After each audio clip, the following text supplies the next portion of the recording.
Bonjour les gens, alors je vais revenir sur le centre de la Terre, de ce qu'on nous raconte. Alors comme je vous dis, regardez bien les vidéos, le nuage derrière le soleil, le nuage derrière la lune, même le firmament. Regardez le firmament qui est filmé par des gens, voilà, à partir du sol. Vous allez voir, il y a plein d'anomalies, plein de trucs bizarres qui concordent pas du tout avec ce qu'on nous raconte du soleil à des millions de kilomètres, la lune pareil. En plus, la lumière de la Lune, ça n'a rien à voir avec la réflexion du Soleil à sa surface, hein. C'est pas du tout la même lumière. Elle est complètement bizarre cette lumière. Elle est blanche, elle est froide. Bon, et puis voilà, je sais pas comment ça se fait, mais bon, enfin, la Lune, c'est déjà un astre bizarre, le Soleil encore plus, hein. Voilà, il y a des vidéos sympas là-dessus. Alors, bon, ce qu'on nous dit du centre de la Terre, je vais pas revenir dans l'espace, hein. Voilà, je vous dis ce qu'on nous raconte maintenant, ce qu'il y a sous nos pieds. Je vais vous raconter pourquoi c'est une théorie aussi, le centre de la Terre. Vous allez voir pourquoi. Alors, ce qu'on nous dit, hein, ce que la science nous dit, c'est sous nos pieds, à 6300 km, là, on trouve du fer et du nickel. Alors, il y a plus de fer apparemment que de nickel, hein. Ça s'appelle le noyau terrestre. Il fait 2400 km de diamètre. C'est le noyau interne, pardon. Ensuite, il y a le noyau externe qui est composé de magma en fusion. Donc le magma, c'est de la roche, tout est liquide, hein, une espèce de pâte. D'ailleurs, ça veut dire pâte en grec, magma. Une espèce de pâte, il y a tout qui fond 4-5 000 degrés, il n'y a rien qui résiste, hein, que ce soit le diamant, n'importe quel cristaux, n'importe quoi. Il n'y a rien qui résiste, tout est fondu. Donc ça crée un mouvement. Et ce mouvement, en fait, il crée la gravité, c'est ce mot magique, hein, espèce d'attraction qui attire tout à elle et qui maintient justement l'air, les océans collés sur la sphère, notre planète. Même l'air et tout est maintenu par cette force qui vient du centre de la Terre et qui est créée justement par ce noyau en fer avec du nickel, hein, apparemment, et aussi du magma tout autour. Donc, voilà où j'en suis, voilà où on en est, hein. Alors, moi j'aimerais savoir quel genre d'appareil, d'onde, de fréquence ou de radar qui peut justement savoir à 6300 km ce qu'il y a. Donc ça n'existe pas, un appareil comme ça n'existe pas, donc c'est une théorie.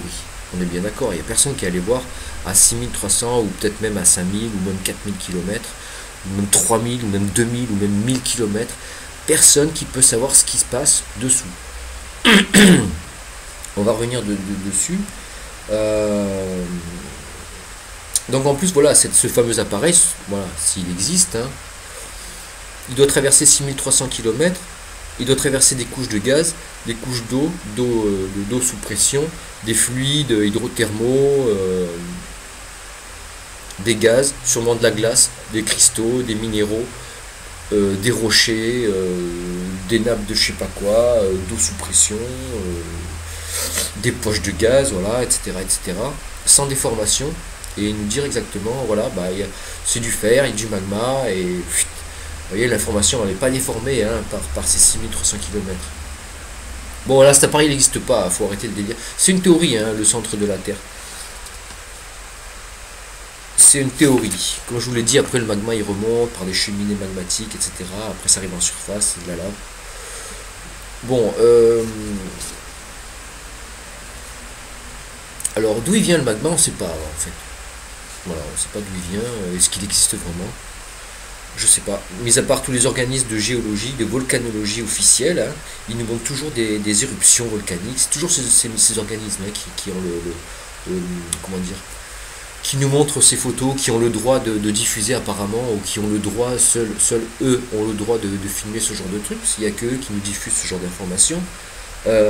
Alors ils nous montrent des fleuves de lave, des coulées de lave en direct, voilà, sur les volcans. Voilà, mis à part eux, y a-t-il des gens sur Terre, hein, qui ont filmé en direct des éruptions volcaniques, hein, même des liquides, voilà, des fleuves de lave, etc., qui sont à un moment donné, ils se sont trouvés là, ils ont filmé des éruptions avec de la lave qui sort comme ça, de la fumée. Des gens, hein, comme vous et moi, hein, pas des officiels, je dis de géologie ou de volcanologie, pas du tout, hein. Juste des gens, des amateurs, voilà, qui ont des vidéos, bah, qui ont filmé. J'ai cherché sur internet, Google, ça j'ai rien trouvé. Mis à part, je vous dis, ces organismes-là, hein, qui ont le monopole au niveau de la diffusion de ces informations, hein, c'est-à-dire les films avec des volcans, la lave qui sort, les fleuves de lave. j'ai trouvé personne. Je sais, il y a personne. Il n'y a pas d'amateurs qui ont filmé telle ou telle chose. Ou alors peut-être qu'on nous fait croire, peut-être une ou deux vidéos, on nous fait croire qu'effectivement il y a des gens qui étaient là, mais non, non, non, moi j'ai regardé, il n'y a pas. Donc voilà, zéro info là-dessus. Alors je me dis, bon, bah la lave, je sais pas, apparemment il n'y a que qui la voit. Hein. Voilà, maintenant je vais vous parler pourquoi je vous dis que la lave, ça vient pas du centre de la Terre. C'est impossible que ça vienne du centre de la Terre. Et justement, je me dis d'où elle vient cette lave. Comment elle peut se créer sous nos pieds, pas très loin en fait. Je vous explique pourquoi. Parce qu'aujourd'hui, ce qu'on sait sur les profondeurs du sol de notre Terre, au niveau du sol de la Terre, hein, pas de l'océan, de la Terre, on sait qu'il y a c'est 12 km, pas plus. Il y a le fameux forage à Kola qui a été fait en URSS, 12 km, voilà, à partir de 12 km, ça s'arrête, il n'y a plus rien qui passe, donc ça a été abandonné, le trou il a été déserté, il n'y a plus rien aujourd'hui, on ne sait pas, voilà, on n'en sait pas plus.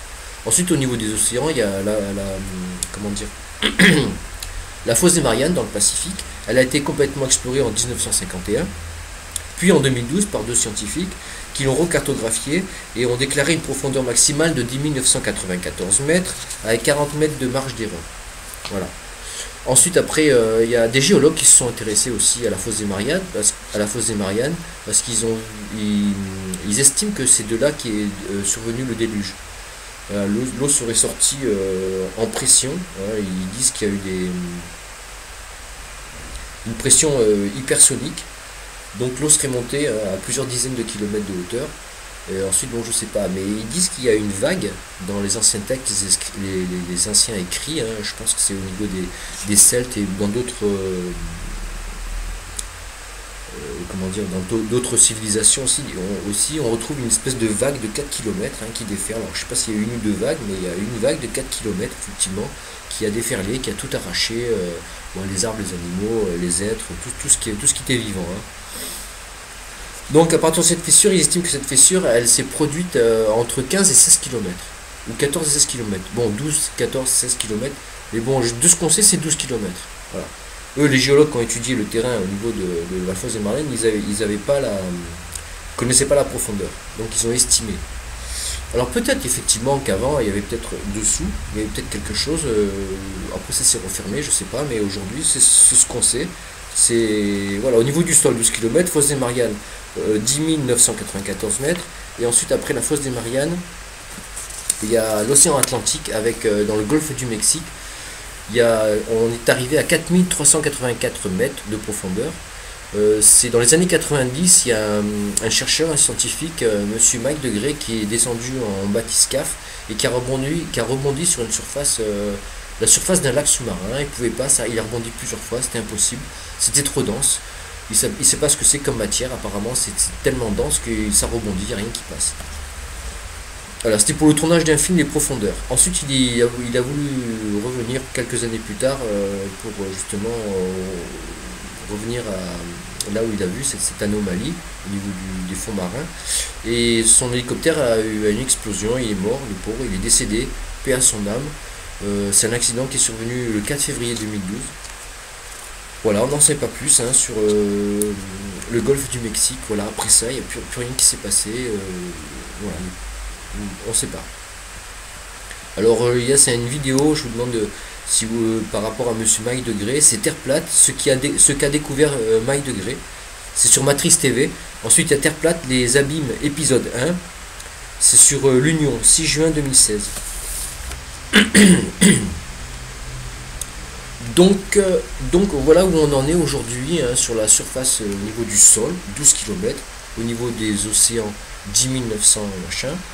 Et au niveau du golfe du Mexique, voilà, 3000 et quelques. Voilà, on ne sait pas plus. Aujourd'hui, tous les forages qui sont faits ne dépassent pas 12 km. C'est impossible.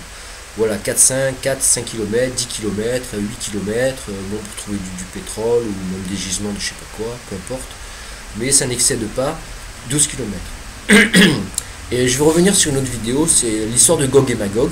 Voilà, je vous la donne. C'est une histoire étrange justement qui parle d'un empereur chinois, un grand empereur chinois, qui justement a été dans une région, et vous allez voir, c'est pas mal, ça recoupe justement cette histoire de profondeur de 12 km.